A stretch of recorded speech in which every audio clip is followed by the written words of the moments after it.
All right, well, we have a special guest here in the studio. This is Cricket Baldwin, and you are with the South Lake Tahoe Fire Rescue. Yes. Yeah, welcome back. We had you in a couple weeks ago, and now you're back talking about this great event coming up on Thursday. I was talking about it earlier in the show. It's going to be over at Lake Tahoe Bagel, right? Yes. All right, wonderful, you guys. So if you want to get out on Thursday, you're going to be there tabling. You're going to be talking about the importance of defensible space, hardening your home, all that great stuff.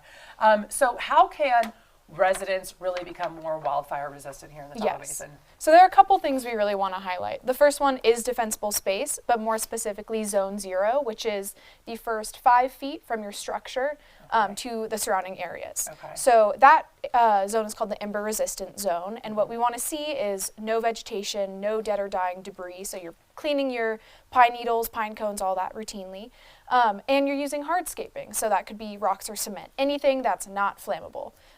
You know, in the event of a wildfire, embers can travel miles out in front of the fire front, and anything that is flammable near your house can quickly ignite the rest of your structure. So those first 5 feet, super important. And then the second thing, home hardening, which is using certain materials to make your house less flammable. We really want to emphasize ember-resistant vents. So with these vents, we want mesh screening between 1/8 inch and 1/16 inch openings. Again, with embers, they can travel through vents if those kind of openings in the mesh are a little bit bigger.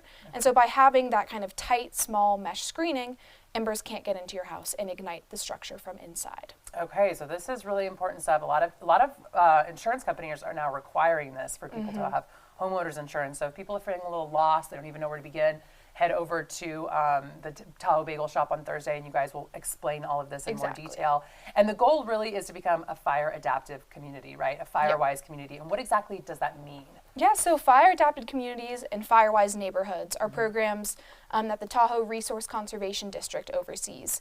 And this is a community level program that kind of emphasizes coming together to become more wildfire prepared as a community. So through these fire adapted or fire-wise neighborhoods, neighborhood leaders pass out informational materials, they organize work days so you can help work on your defensible space or help your neighbor work on theirs.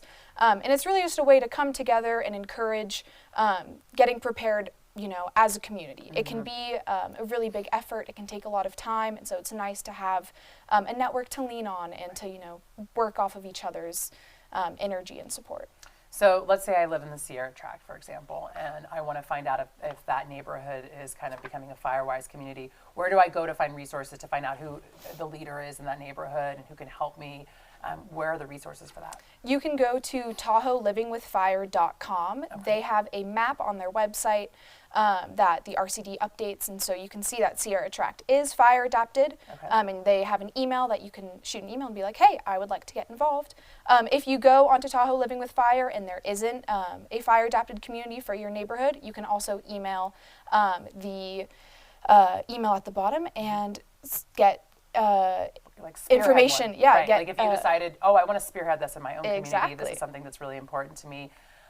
As you know, as a local that is surrounded by second homeowners that do no hardening of their home whatsoever, something like this is a great opportunity. Maybe send them this resource and say, hey guys, this is something we're all working on in our community and we need everybody involved. So great resource, lots of great information. Again, let's just remind people one more time, coming up on Thursday, Tahoe, it's going to be from 10:30, I'm going off memory here, to 12:30. Yep, perfect. All right, 10:30 to 12:30, and you guys are giving away go bags. Yes, we'll have free go bag starter kits, so if you don't have a go bag yet, come pick one up. And we're really excited to have people come by. I love that because, you know, unfortunately, we've seen it. We've seen it in Palisades. We saw it in Paradise.